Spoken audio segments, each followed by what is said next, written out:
Hello and welcome back to another episode of Let's Play LOTRO with me, Balthelion. So today we are heading westwards from the forefront encampment, heading into the Isendale. We've got a couple of quests we need to patrol around. We need to kill a few Dunlending guys and recover some various artifacts that have been dropped by slain Rohirrim as they were murdered on patrol. So we're just going to move around, get these ring icons here. So the first item we need will be somewhere near... Oh, so it's the patrol point. Okay, so all the items are in the circle then. But there should generally be items near each of the various patrol points. So carry on heading over here. I know one is up on that hill. I'm sure one is down near a rock down here. Is it this rock or the other rock, maybe? I know this one has a torch next to it as well. See, there's the Calnard deposit. I'm probably going to end up finding it again in a second. Right, let's go down to the hill then. Hello, we've pulled an archer. We'll see if they reset or not. So yeah, the second item, I think it's up on this hill by the rock. Oh, this is blood-soaked boots. There we go. Pick that up. There's still more items. So that's the item at the first patrol point. Ah, there we go. Yeah, so it's very vague. So the area that we saw, the big green circle where we are now, was in relation to that first patrol point up there. Second patrol point's to the west, so at least that ring is inside the green circle. So it's a bit better off. So that should just be along the road here somewhere. There we go, blood-soaked compass. Pick that one up. And then the patrol point is slightly to the north, but that's where the backpack is. Or maybe a bit further than the backpack, but we can loot it anyway. So it should be where that torch is. So conveniently, just look for the torches. It is night time, so they are a bit more obvious. There we go, second patrol point. And the third patrol point is to the east, but we need to look to the north. So let's go back across. But yeah, it's been interesting to see what you guys have been thinking about this new Lord of the Rings MMO that is in the works. There's probably a good few years away still, probably 2-3 years at the very least. A lot of you are, shall we say, cautiously optimistic. You're concerned that they could mess things up, maybe take a bit too much of a liberty with the lore, along the lines of like Shadow of Mordor. Shadow of War especially went completely kind of off the rails with lore. At least Shadow of Mordor was a much better game anyway, in spite of its lore breaking. But yeah, I'm cautiously optimistic as well. I don't think it's going to have any issue with like killing off LOTRO or anything like that. There's no reason why they can't both coexist. Obviously, it's gonna have better graphics, one would imagine, on account of being, by the time it comes out, 12-15 years newer than when LOTRO was originally developed. And obviously they've done a lot of graphical improvements over the years, but the underlying engine, which they can't really update as much, they can't rewrite the entire code of the game every couple of years, which is just a ridiculous amount of work. And yeah, that makes me cringe just as a software developer myself. That I wouldn't want to have to rewrite all my stuff every couple of years. Rewriting it, but writing it once in the first place is a lot of work. We need to kill some Dunlendings as well, don't we? So anyone should count. So we'll just murder 7 random dudes while we carry on talking. Yeah, it's interesting to hear your guys' thought on it. So I know some of you are kind of concerned about a free-to-play model. But my take on it is any game that is designed with free-to-play in mind from the very beginning, so they can think, how are we going to monetize stuff? What are we going to do for microtransactions? How are we going to sell it? What's going to be a viable price point that we can, maintain a profit while not ripping off people? Those games tend to be a bit more well thought out and integrated into the game without feeling like it's going to be pay to win as much. Versus other games that maybe started off with a subscription model or a one-off purchase and then became completely free apart from microtransactions. I don't know why I'm killing this goblin. But those games, I mean, LOTRO was one of those as well. It did start off as being a subscription-based MMO, and then how many years into its, was it 4 years, 5 years into its life that it turned into a free-to-play model, when it became taken over by Warner Brothers Interactive. So they kind of had to work out, okay, we used to make people subscribe and that, how are we going to monetize things? What are we going to allow people to have as free accounts? What do they need to pay for? What can they earn? But they had to work out the whole concept of LOTRO points, or turbine points as they were known back in the day, where you could earn currency through playing the game. How much do you get? How often do you get it? And then pricing everything in the store to be a relevant number of points and that kind of stuff. It's a very, very complicated process. And they ran into problems with that as well. Probably the most notable issue that they ran into is, okay, if you allow people to stock up points from just playing the game, some players will spend those points pretty much as soon as they get them. That's fine. Other players will just hoard these points, and they'll just literally sit on accounts where you've got 10,000, 20,000 points just sat in there until you get something that you really, really want, which for most players will tend to be things like new expansions as they come out. So obviously eventually it got severe enough that when they're releasing new expansions, they're basically prohibiting people from paying on launch day with these LOTRO points, because essentially they're giving away the expansion for free, basically. They're not getting any real money for this year-long investment in development work.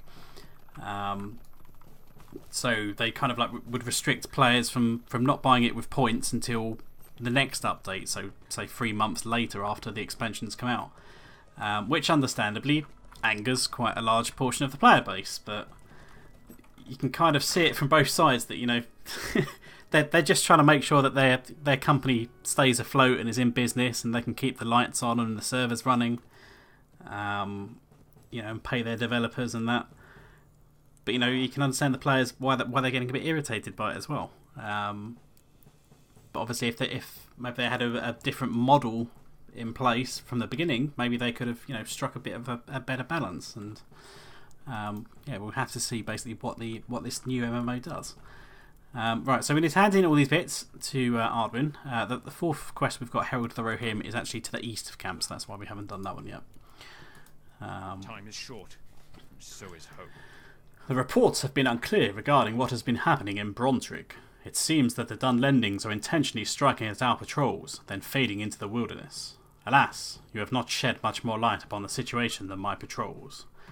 So we've got a couple of bits of armour, probably going to be nothing groundbreaking cosmetic-wise. It's pretty much all things we've seen before. I hope we will find aid in time. The wild men of Dunland will stop at nothing to destroy us, I fear. I also think that their boldness will only grow as tensions escalate. Hopefully you have taught them to be less bold. Oh, there we go. Friend to Phaedrid's riders. Our hope lies in strength, but the servants of the enemy are everywhere. It seems as if the Dunlendings are indeed in the process of planning an attack, as you have mentioned before. These attacks are clearly attempts to strike at the hearts of my men, but we will not fall. We will not fail. So we're going to have 2 new quests: Silence the Scouts, Spears of Defence. We stride into a danger that we cannot hope to overcome. The Dunlendings at Brontrig are assuredly to blame for the attacks on my patrols, but the village is protected by many sentries who are in a position to warn their kinsmen should we approach. If we are to exact retribution upon Brontrig for the deaths of my warriors, we will need to rid Brontrig of these sentries. Search the hills and valleys due west of Brontrig and dispose of any sentries that you come across. Shadows lie along our path. We must seek to dispel them at all cost. Pendulous. There have been a number of harassing attacks by the Dunlendings that have entered our supply lines. As a result, many of our men are woefully under-equipped. I intend to resupply my warriors by the same means that the Dunlendings have deprived us of our arms. Will you travel south towards Brontrig and recover spears from the Dunlending sentries there? Head west and then south along the base of Laurelin until you reach Brontrig. There we go. So we've got 2 quests, and I should probably check my bag because the amount of quest starting items that have been dropping for me recently have been through the roof, so pay attention to those. So where are we going now? So we are heading... so Brontrig is this village kind of due south of us on this kind of hilltop. So we're heading kind of like northwest of there. There's a little road going around there. So we can exit via the back door at the south of Forefront. And basically just hug this cliff to the left. And it will take us where we need to go. But we will need to go cross-country a little bit once we clear this corner. But yeah, I mean, go back to the subject of the MMO though. I mean, there's different MMOs out there that have got different models. You know, I wouldn't necessarily say one is always better than one another. It's a very subjective thing. People prefer different things. But the example I always tend to come back to is the example of Guild Wars, where it's not a subscription-based MMO. It never was planned to be from the start. You literally buy the game once, the same as you would buy any other single-player game, and that's it. You have access to everything. That is it. You know. Obviously, they do have their own little microtransaction store. I've gone a bit too far actually. Where we can buy stuff, but it is, you know, purely cosmetics and convenience stuff. There's not really any pay to win there. They have recently also kind of embraced a sort of free-to-play model, but like, since it's a one-off purchase to buy the game anyway, you might as well just do it really. But their free-to-play model is you don't have to do that one-off purchase for the game, but there are the usual kind of limitations to your accounts anyway. Okay, there doesn't seem to be too many of these sentries around. So we'll just kill who we find then, and hope we get some good respawns. But yeah, a lot of MMOs these days are having at least some means of playing it free to play. I mean, love it or hate it, the model is here to stay basically. You know, it's kind of like, especially been made popular with the rise of mobile gaming, and you know, playing your games on your smartphone. A lot of those games are going to be free. They'll be like heavily advertised or whatever. So you can find your ways of not having to watch all the adverts by paying something, or you know, just do all kinds of microtransactions. And to be fair, like, I don't think any MMO, and please correct me if you know of one, but I don't know of any MMO that is such a rip-off in terms of microtransactions as much as pretty much any mobile game. Some of the prices that mobile games will charge you for some things are just absolutely ridiculous. So I don't know if how many people actually buy those like ridiculously like high priced like bits of content that might set you back like, you know, £100 or $100 or whatever. It's ridiculous, and it's like for no real content. Whereas at least, you know, if you're buying content for a proper game. Here, he's a sentry. You might actually get something for it, but you know, someone obviously buys it because they make their money doing those things. Although, from all the stories you hear in the news and that, maybe it's a lot of them that are they're actually kids using their parents' credit cards that just happen to be tied to the account, and they just keep clicking that buy now button, and their parent gets like a huge credit card bill because their credit cards are maxed. Buying like silly cosmetics on God knows what games. What's this red dot? Is that sentry? Yes, it is. So we've got 4 of 8. We still need another 4. Yeah, the other thing as well, I'm not sure if they've actually mentioned if it is actually going to be an RPG. Because these days, although MMO traditionally means a game like LOTRO, World of Warcraft, you know, is proper massive multiplayer online. These days, people seem to use it interchangeably for just any game that has multiple people online at the same time, even if they're not truly MMOs in the traditional sense. And with the various development teams that belong to this Liu Technologies, they're all based in like shooter-based games. A lot of their experience. So could they be doing some kind of like open world shootery, combat-y kind of thing rather than an MMO like LOTRO? It's a distinct possibility. I mean, it would certainly be something that would set it apart from LOTRO, besides obviously different graphics and so forth. There's a dead man here.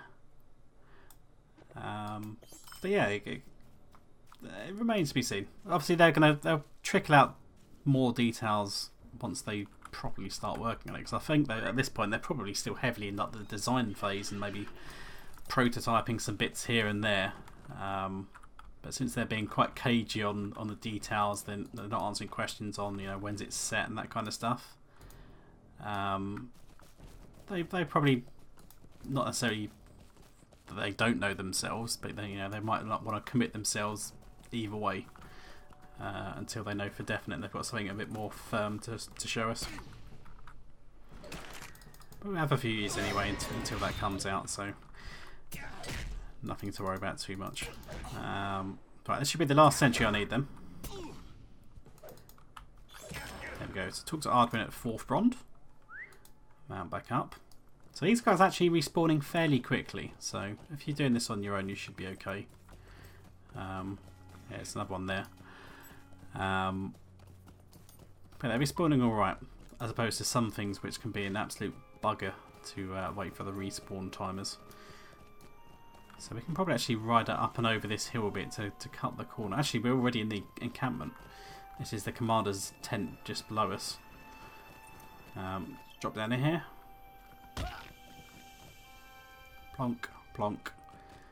Right, so both these we have to hand in Ardwin. Ardwin should send us actually out on another round of quests to deal with the Eisendown and more threats out that way. Because there's actually another Dunlending village we haven't actually been to in that direction. Our hope lies in strength, but the servants of the enemy are everywhere. With the sentries disposed of, we can now consider launching an attack against Brontrig. So we have a cloak that's kind of a bit scaly. We have a coat, which is... Have we seen this one before? I think we have. Scale one with some leather. The leather bits will dye, so let's just dye that red, for example. There you go. Like red and gold looks quite nice. As for the back, where does that dye? It's the scale bits that dye. So yeah, you could do some interesting cosmetics with both those pieces. The Dunlendings rally to the banner of the White Hand. You have been a great asset in preparing our men for what is to come. I cannot adequately express my gratitude for your good deeds. There we go. Actually, he's not going to have a follow-up. We have to rescue the Herald first. So I'll tell you what. Let's go do that now then. Probably got just enough time for that. Can we jump over the fence? Yes, there we go. Alright, so the Herald we need is just to the east of this hill. So if we just kind of stay about halfway up the hill, a bit south of this road that's along here. And it should be just over this ridge in like a nice little copse of trees over here. So yeah, we're going the right direction. So yeah, this guy, he was trying to bring a message across to the various camps, and he got... no, sorry, that was the other messages has taken the messages between the camps. This one was trying to do like a little parlay with some of the Dunlendings for some reason. We can see we're going to get brutally murdered by this dog now that's now aggroed. But this should be quite nice as a champion. This quest that we're about to do. AoE certainly helps in this bit that we're about to do. Okay, so we can ignore that guy over here. Speak to Faskill, the Rohirrim Herald. This will be a travel now quest. What is this? You're no wild man. What are you doing out here? I see. Well, we knew this was a danger when I agreed to parley with their chieftain. It was supposed to be a secret, but it seems there is little hope of that now. Wait, do you hear that? The baying of those accursed hounds of theirs. They have found us already. So I have to protect my new friend. A brave herald of the Rohirrim has come to stave off battle with the Dunlendings. But one faction is bent upon killing him before he can parley with the Brenin of the other clans. And yes, you get some weird pronunciations like Rohirrim. It's Rohirrim. And like you get a lot of people in later parts say Gondor like it's Gandor. Gandor calls for aid. You are correct. I hear the baying of the Dunlending hounds approaching even now. It seems we were fools to trust these wild men to parley fairly. But so be it. Let us show them the quality of our valour. So this is basically a last stand kind of situation. Defend yourself until the end. I hear the baying of those accursed hounds. Quickly, make ready. So obviously AoE DPS is quite nice here. You are going to be attacked by various waves of creatures. If you're a single target class, you may just want to make sure you focus on one of them at a time. Kill them one at a time, let the other guy tank it. He does have 40k health. It's probably going to be more health than you, to say the least.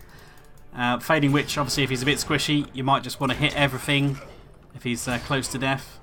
Hit every mob so it attacks you and you can tank up the damage as best you can. There we go. He's now been shot by an archer. Arr! Look out, an archer! So he has been brutally taken out by this boy, this girl.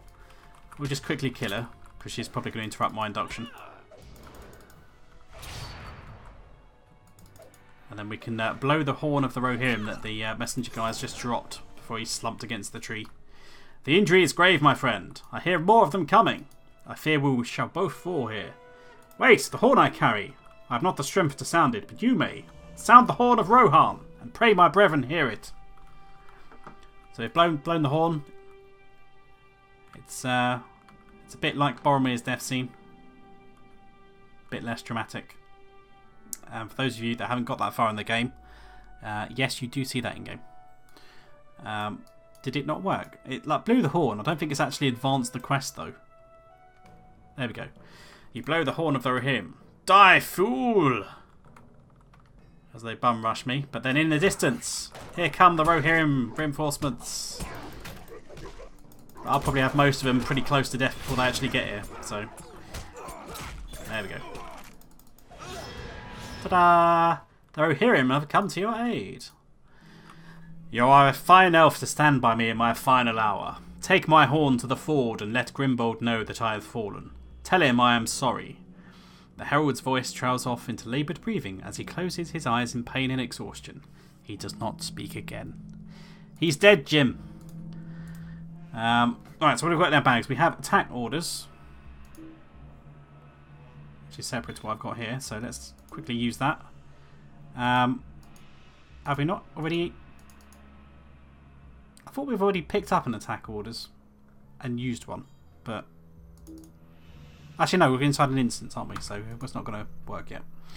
The herald has fallen silent, his breath coming in a few last ragged gasps as his life fades. So there we go. His corpse is now on the floor. The herald lies dead at last from a mortal arrow wound, and you rise from your death vigil. Gripping his horn, you determine to deliver it to Grimbold at the Ford of Eisen and tell him of his herald's fate. So, alas, he is dead. What do we got? Attack orders. This set of orders details an impending attack on Forthbrond being launched from Brontrig. Brothers, we shall push forth the Forgirl from our lands once and for all.